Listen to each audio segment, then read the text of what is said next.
الأنبياء وسيد المرسلين سيدنا محمد وعلى آله وأصحابه أجمعين اللهم صل على سيدنا محمد وعلى آل سيدنا محمد كما صليت على إبراهيم وعلى آل إبراهيم في العالمين إنك حميد مجيد قال الله تبارك وتعالى في كلامه المجيد أعوذ بالله من الشيطان الرجيم بسم الله الرحمن الرحيم قل إن كنتم تحبون الله فاتبعوني يحببكم الله ويغفر لكم ذنوبكم والله غفور رحيم قل أطيعوا الله والرسول فإن تولوا فإن الله لا يحب الكافرين إن الله اصطفى آدم ونوحا وآل إبراهيم وآل عمران على العالمين ذرية بعضها من بعض واللہ سمیع علیم۔ اللہ تبارک و تعالی نے کلام مقدس کی سورت آل عمران کی ان آیات مبارکہ میں حضور صلی اللہ علیہ وعلا آلہ و اصحابہ وسلم کی طاعت پر زور دیا ہے اور ارشاد فرمایا ہے کہ اگر تم چاہتے ہو کہ اللہ تمہیں محبوب رکھیں تو پس میری اتباع کرو۔ جیسا کہ الحمدللہ اب سابقہ آیات میں ابتدائے سورت سے پڑھتے چلے آ رہے ہیں کہ ان سورت مبارکہ میں نصارہ کا رد تھا، اور اسی طرح اس کے بعد کی آیات میں پھر اللہ تبارک و تعالی نے یہود کا بھی رد فرمایا، نصارہ کا بھی رد آیا اور یہود کا بھی رد آیا، اور پھر ان کے جو دعاوی تھے باطلہ جس میں وہ یہ دعویٰ کرتے تھے کہ ہم اللہ کے نحن ابناء اللہ و احباؤہ، کہ ہم اللہ کے بیٹے ہیں، اللہ کے محبوب ہیں، اور اس لیے ہمیں جو ہے آخرت میں کوئی عذاب نہیں ہوگا، یہ نصارہ کا یہود کا دعویٰ تھا۔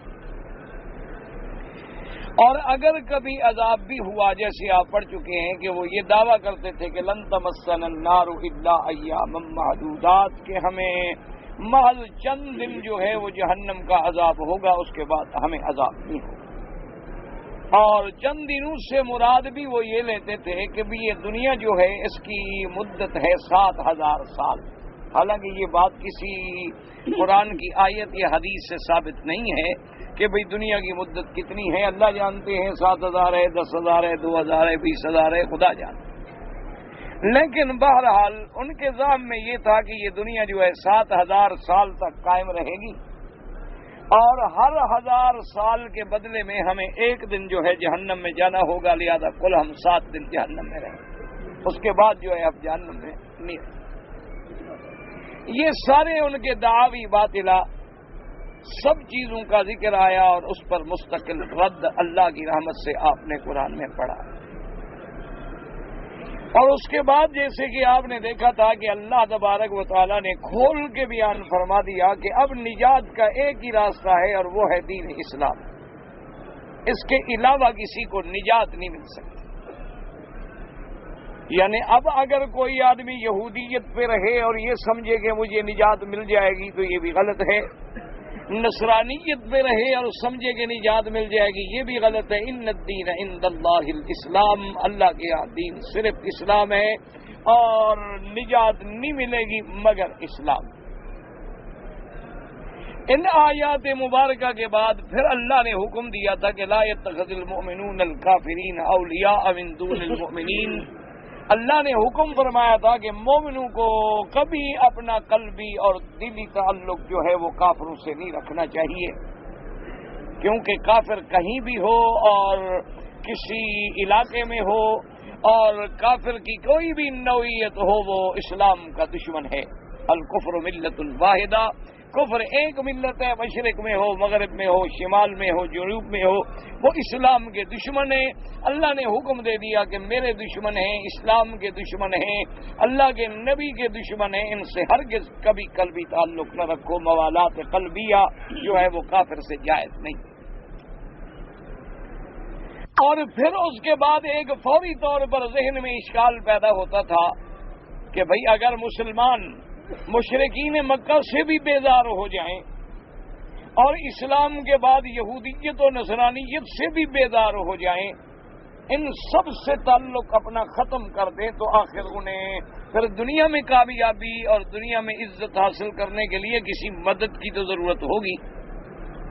تو اس کا بھی اللہ تبارک و تعالیٰ نے فیصلہ فرما دیا کہ میرے مدنی صلی اللہ علیہ وسلم آپ فرما دیجئے قل اللہم مالک الملک تؤتی الملک من تشاء وتنزع الملک ممن تشاء، کہہ دیجئے کہ ملک کا مالک اللہ ہے، جس کو چاہے ملک دے دیں، جس سے چاہے ملک چھین لیں، جس کو چاہے عزت دیں، جس کو چاہے ذلت دیں۔ عزت اور ذلت تمہیں کبھی کافروں سے نہیں مل سکتی۔ عزت و ذلت کا مالک صرف اللہ تبارک و تعالیٰ ہے، اور وہ جو چاہے جیسا چاہے کر دے۔ وہ اگر دینے پہ آئیں تو حضرت موسیٰ علیہ السلام ایک اکیلے پیغمبر ہیں، بھائی کے ماں سوا جن کا کوئی ساتھی نہیں ہے، اسباب ظاہری نہیں ہے، لیکن فرعون کی پوری قوت کو اللہ نے طاقت و تاراج کر ڈالا، فرعون اور اس کے لشکریوں کو اللہ نے غرق کر ڈالا اور موسیٰ علیہ السلام کو کامیاب کر دیا۔ تو جو خدا موسیٰ علیہ السلام کو غالب کرنے پہ قادر ہے وہ محمد مصطفیٰ صلی اللہ علیہ وسلم کی اس تھوڑی سی جماعت کو بھی عزت اور غلبہ دینے پہ قادر ہے۔ یہ ہمیں سبق دیا گیا۔ اور ان تمام آیات کے بعد اللہ تبارک و تعالی نے اس مختصر سی آیت میں ایک عظیم سبق دیا ہے اپنے بندوں کو، لیکن شرط یہ ہے کہ ہم ان آیات قرآنی میں قلبی طور پر، دلی طور پہ غور کریں، محض سرسری انداز میں اللہ کے قرآن کو پڑھ کے نہ گزر جائیں، جیسا کہ آج کل ہماری بدقسمتی ہے کہ بہت ساری اکثریت جو ہے وہ تو قرآن سے بیگانہ ہے، انہوں نے تو کبھی قرآن پڑھا ہی نہیں، قرآن دیکھا ہی نہیں، اور جو پڑھنے والے ہیں ان میں بھی بہت کم لوگ ہیں جن کو اللہ کے قرآن میں تدبر، اللہ کے قرآن میں غور و فکر کرنے کی سعادت نصیب ہوتی ہے۔ ورنہ عام طور پر یہ سمجھا جاتا ہے کہ بس قرآن ایک مقدس کتاب ہے، قرآن ایک محترم کتاب ہے، اللہ کی کتاب ہے، اس کا احترام کرنا ہے، ہم نے قرآن مقدس کو اونچی سی اونچی جگہ پہ رکھنا ہے، غلافوں میں لپیٹنا ہے، سینوں سے لگانا ہے، آنکھوں پہ لگانا ہے، چومنا ہے، صبح و شام اس کی زیارت کرنی ہے، لیکن غور نہیں کرنا کہ قرآن کہتا کیا ہے اور قرآن ہمیں حکم کیا دیتا ہے۔ اس لیے اللہ تبارک و تعالی نے اس مختصر سی آیت مبارک میں ایک اصول بیان فرما دیا۔ اللہ نے فرمایا کہ میرے مدنی صلی اللہ علیہ وسلم یہ جو کبھی دعویٰ کرتے ہیں کہ ہم اللہ کے دوست ہیں، کبھی دعویٰ کرتے ہیں کہ ہم اولاد یعقوب ہیں، کبھی دعویٰ کرتے ہیں کہ اللہ نے حضرت یعقوب علیہ السلام سے وعدہ کیا تھا کہ تیری اولاد کو میں جہنم میں نہیں ڈالوں گا اور اگر عذاب دوں گا تو چند دنوں کے لیے ان کو عذاب دوں گا، یہ سارے دعوے جھوٹے ہیں، ان کو آپ کھل کے واضح کر دیں، بیان فرما دیں کہ قل ان کنتم تحبون اللہ فاتبعونی یحببکم اللہ۔ اللہ نے فرمایا آپ ان سے کہہ دیجئے قل ان کنتم تحبون اللہ، اگر تم اللہ سے محبت کرتے ہو، اگر تمہارا یہ دعویٰ ہے کہ ہم اللہ کے محبوب ہیں، اللہ سے محبت کرتے ہیں، تو اگر تم اللہ سے محبت کرتے ہو تو اس محبت کا طریقہ کیا ہے؟ فاتبعونی، تم میری اتباع کرو، میرے طریقے پہ چلو، یحببکم اللہ، پھر اللہ تمہیں اپنا محبوب بنا لیں گے۔ اگر تم اللہ سے محبت کرنے والے ہو تو اس محبت کو حاصل کرنے کا کیا طریقہ ہوگا؟ یاد رکھیں کہ اللہ تبارک و تعالیٰ کی محبت ہر مسلمان پہ فرض ہے، اللہ کی محبت جو ہے اور اسی طرح انبیاء کی محبت، لیکن دونوں کی محبت میں یاد رکھیں ایک فرق ہے۔ اللہ کی محبت تو یہ ہے کہ بندگی اور عبادت صرف اللہ کی ہو۔ اللہ نے اپنی محبت کا طریقہ دوسری آیت میں بیان فرما دیا، فرمایا وَمِنَ النَّاسِ مَن يَتَّخِذُ مِن دُونِ اللَّهِ أَندَادًا يُحِبُّونَهُمْ كَحُبِّ اللَّهِ وَالَّذِينَ آمَنُوا أَشَدُّ حُبًّا لِلَّهِ۔ اللہ نے قرآن میں فرما دیا کہ میرے مدنی صلی اللہ علیہ وسلم، بعض لوگ ایسے ہیں کہ جنہوں نے اللہ کے سوا غیروں کو انداد، اللہ کے سوا شریک بنائے ہوئے ہیں اور ان سے اسی طرح محبت کرتے ہیں جیسی کہ محبت اللہ سے کرنی چاہیے۔ لیکن فرمایا جو میرے ایمان والے ہیں، صحیح معنی میں مومن ہیں، صحیح معنی میں مسلمان ہیں، والذین آمنوا اشد حبا للہ، وہ سب سے زیادہ محبت اپنے اللہ کی ذات سے کرتے ہیں، اس کے برابر وہ کسی کے ساتھ محبت نہیں کرتے۔ تو اب یاد رکھیں کہ کیا مطلب سمجھ آیا؟ ایک بات یاد رکھیں، صرف ایک تو ہے اللہ پر ایمان، اللہ کی ذات پر ایمان لانا، اس کی جمیع صفات پر ایمان لانا، اور دوسرا نمبر کیا ہے کہ اللہ کی ذات سے محبت کرنا۔ اور وہ محبت کیا ہوتی ہے کہ خالص عبادت جو ہے وہ اللہ تبارک و تعالیٰ کی، اس میں کوئی کسی کو شریک نہ کرے، اس میں کوئی کسی کو شریک نہ کرے۔ اور اللہ نے فرمایا کہ لوگوں نے میرے سوا اندادن، یاد رکھیں بعض لوگوں کو مغالطہ صرف یہ لگتا ہے کہ اس سے مراد انداز سے وہ لوگ ہیں جو بتوں کی پوجا کرتے ہیں، اس لیے ہم تو بتوں کی پوجا نہیں کرتے ہیں۔ یہ بات غلط ہے، ایک بات کو سمجھیں، اللہ تبارک و تعالیٰ آپ کو اور مجھے قرآن سمجھنے کی توفیق دے۔ اللہ کے سوا، یاد رکھو، اللہ کے سوا کسی غیر کی عبادت کرنا یا اللہ کے سوا کسی غیر سے وہی بندگی، وہی تعظیم، وہی عبادت، اسی طرح کی عقیدت مندی اختیار کرنا جو ہے یہ شرک ہے اللہ کے سوا۔ اب اللہ کے سوا چاہے تم بتوں کی عبادت کرو تب بھی شرک ہے، اللہ کے سوا چاہے چاند سورج کی عبادت کرو تب بھی شرک ہے، اللہ کے سوا چاہے تم کسی حیوانات میں سے کسی حیوان کی عبادت کرو تب بھی شرک ہے، اللہ کے ماں سوا ملائکہ کی عبادت کرو تب بھی شرک ہے، اللہ کے ماں سوا حضرت عیسیٰ، حضرت عزیر کی عبادت کرو، بندگی کرو تب بھی شرک ہے، اللہ کے ماں سوا حضور پاک کی عبادت کرو تب بھی شرک ہے، اللہ کے ماں سوا اولیاء اللہ کی عبادت کرو تب بھی شرک ہے۔ یعنی اللہ کے سوا صرف بت مراد نہیں ہوتے، یہ بات یاد رکھیں۔ اچھا، قرآن مقدس کی بعض تفسیروں میں بتوں کا ذکر کیوں آتا ہے کہ جب قرآن نازل ہوا تھا تو مکے والے لوگ جو تھے وہ بتوں کی پوجا کرتے تھے، اس لیے آ جاتا ہے کہ بھی تم اللہ کو چھوڑ کے بتوں کو پوجتے ہو۔ یا ابراہیم علیہ السلام کے زمانے میں بھی لوگ بتوں کی پوجا کرتے تھے۔ اور یہ بھی دماغ میں ہمیشہ کے لیے رکھ لیں کہ جو لوگ بھی بتوں کی پوجا کرتے تھے یا آج کرتے ہیں وہ کوئی پاگل نہیں ہے، ان کا دماغ خراب نہیں ہو گیا کہ پتھر کی پوجا کریں، اپنے ہاتھوں سے دیوی دیوتا بنائیں اور اسے وہ خدا کا درجہ دے دیں، اپنے ہاتھوں سے وہ جناب اپنے خدا خود بنائیں، اپنے ہاتھ سے مندر میں رکھنے کے بعد اس کو خدا کا درجہ دے دیں، وہ پاگل نہیں ہے، ان کے بھی اصل دماغ میں ان پتھروں کی عبادت نہیں ہے، ان کے بھی اصل دماغ میں ان چیزوں کی عبادت نہیں ہے، بلکہ یہ تصور ہے کہ یہ بت جو ہے ہمارا یہ فلاں بزرگ کی شکل ہے۔ اصل میں جو انہوں نے تصویریں بنائی ہیں، لیکن اگر پتھر پوجنا ہوتا تو مکے والے لوگوں کو دور جانے کی کیا ضرورت تھی؟ جبل ابی قبیس اتنا بڑا پہاڑ ان کے قریب موجود تھا،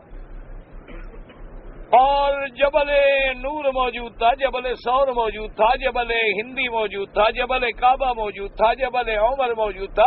مکہ کے ارد گرد میں تو پہاڑ ہی پہاڑ تھے، پھر پہاڑوں کی پوجا کرتے نہ کہ چھوٹے سے پتھر لا کے کعبے میں رکھتے، تو معلوم ہوا وہ پتھروں کی پوجا نہیں کرتے۔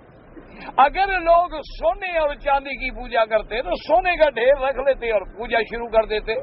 اس کی شکلیں نہ بناتے۔ آپ نے دیکھا ہوگا آج بھی ہندوؤں کے پاس ان کے دیوی دیوتا تم نے وہاں نہ دیکھے ہوں گے تو بہرحال فوٹو دیکھے ہوں گے، تصویریں دیکھی ہوں گی کہ کوئی عورت کی شکل میں ہے، کوئی مرد کی شکل میں ہے، کسی کے 2 ہاتھ ہیں، کسی کے 4 ہاتھ ہیں، کسی کے 4 سر ہیں، اور عجیب عجیب شکلیں ہیں۔ وجہ کیا ہے کہ ان کے دماغوں میں، ان کے ذہنوں میں بعض تو یہ ہے کہ یہ بروج و سیارات کی شکلیں ہیں۔ وہ کہتے ہیں برج اسد جو ہے اس کی شکل یہ ہے،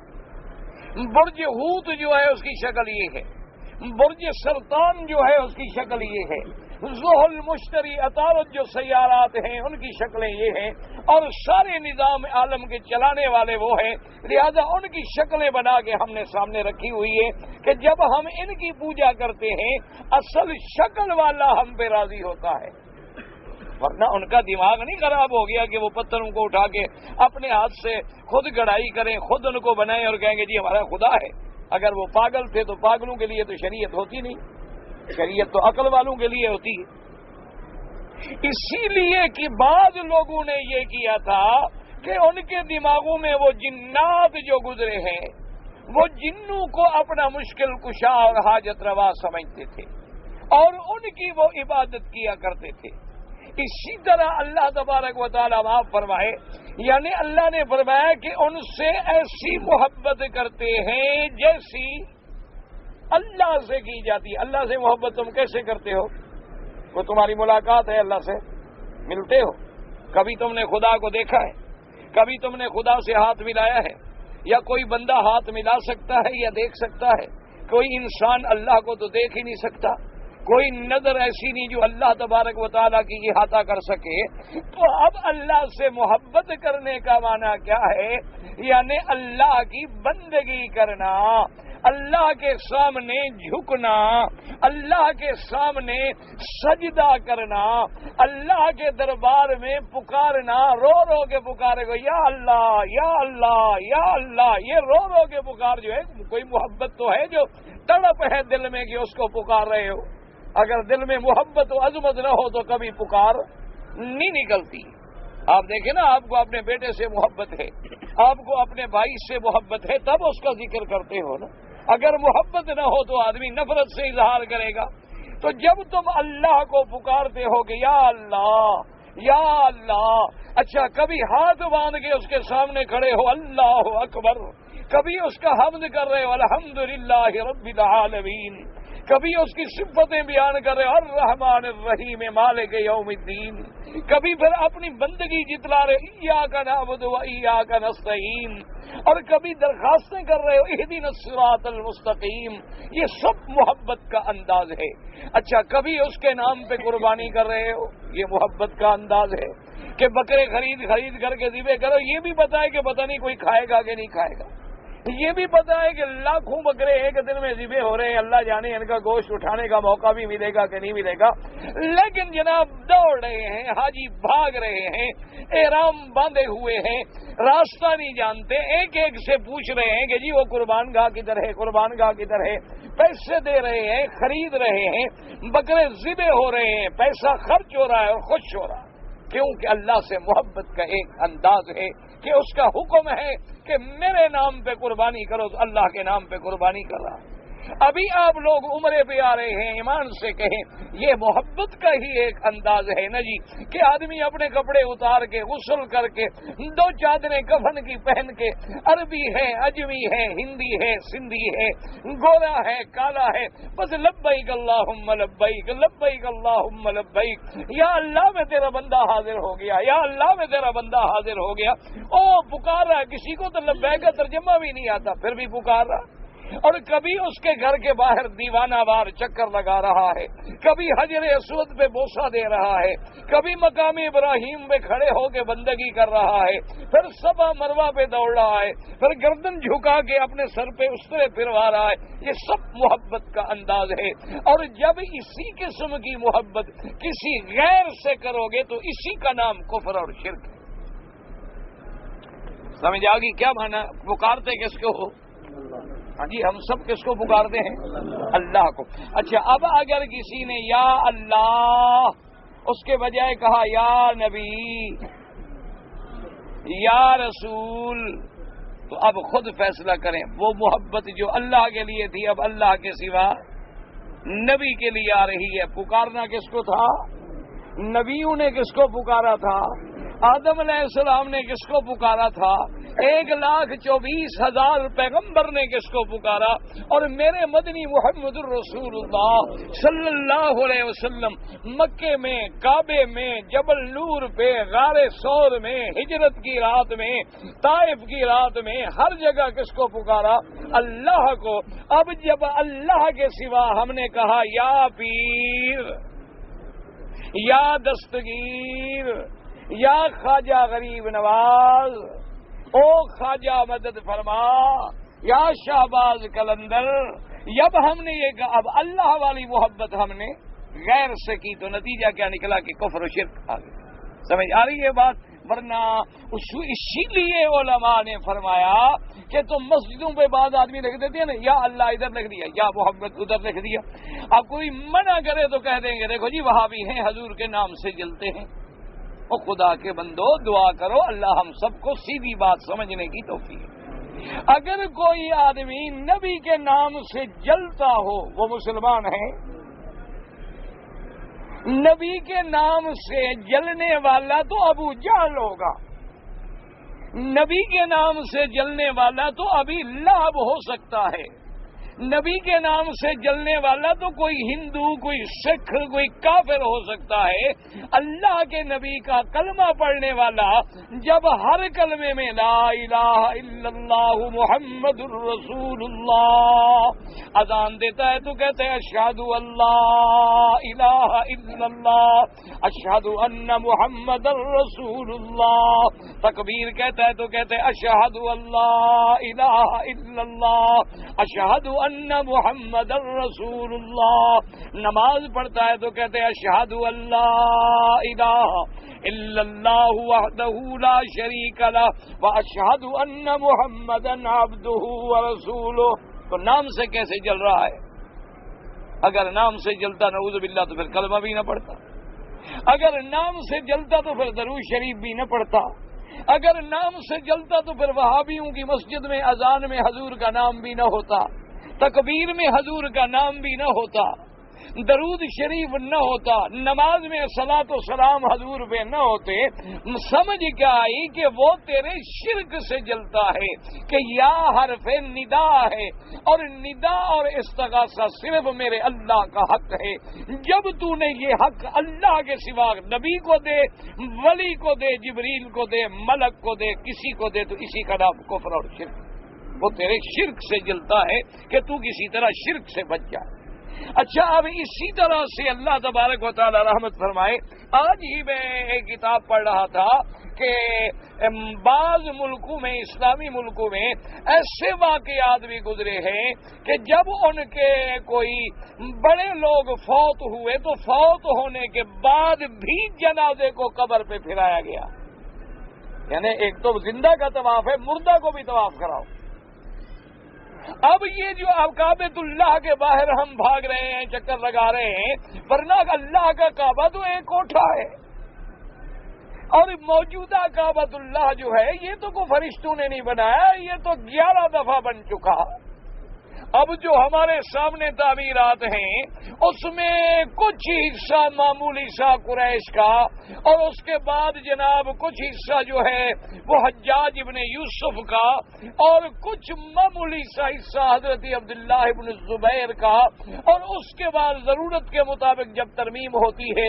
اندر کعبۃ اللہ کے یا باہر، تو ہر الحمدللہ جن کو اللہ نے اقتدار بخشا ہے وہ کعبے کی تعمیر کرتے رہتے ہیں۔ لیکن آج بھی ہم اس کعبۃ اللہ، اس گھر پتھروں کا بنا ہوا گھر ہے، غلاف بھی کوئی فرشتوں نے نہیں انسانوں نے ڈالا ہے، لیکن ہم بھاگ رہے ہیں، اللہ کی محبت میں دوڑ رہے ہیں۔ اور جب کوئی قبر کے باہر پھرے گا تو وہ کیا کرتا ہے؟ وہ اس قبر والے کی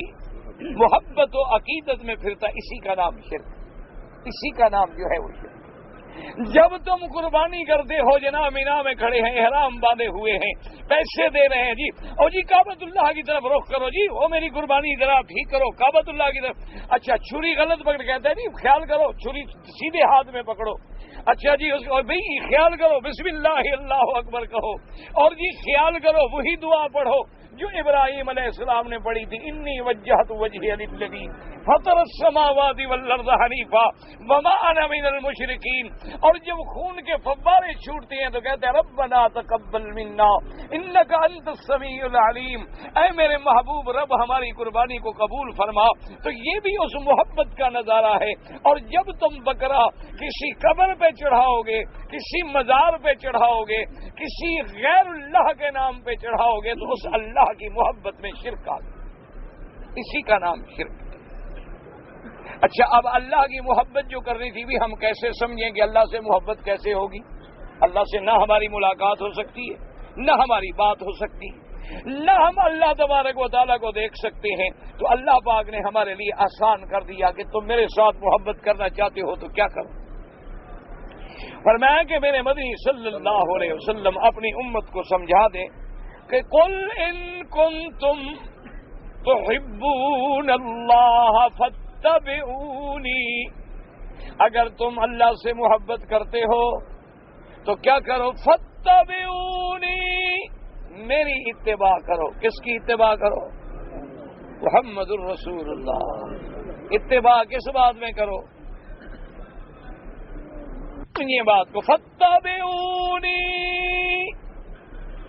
میرا مدنی صلی اللہ علیہ وسلم اپنی امت کے سامنے اللہ کی محبت کا نمونہ پیش کریں گے، اللہ کے راضی کرنے کا طریقہ پیش کریں گے۔ تم میرے مدنی کے غلام بن جاؤ، تم میرے مدنی کی اتباع کرو، اتباع کامل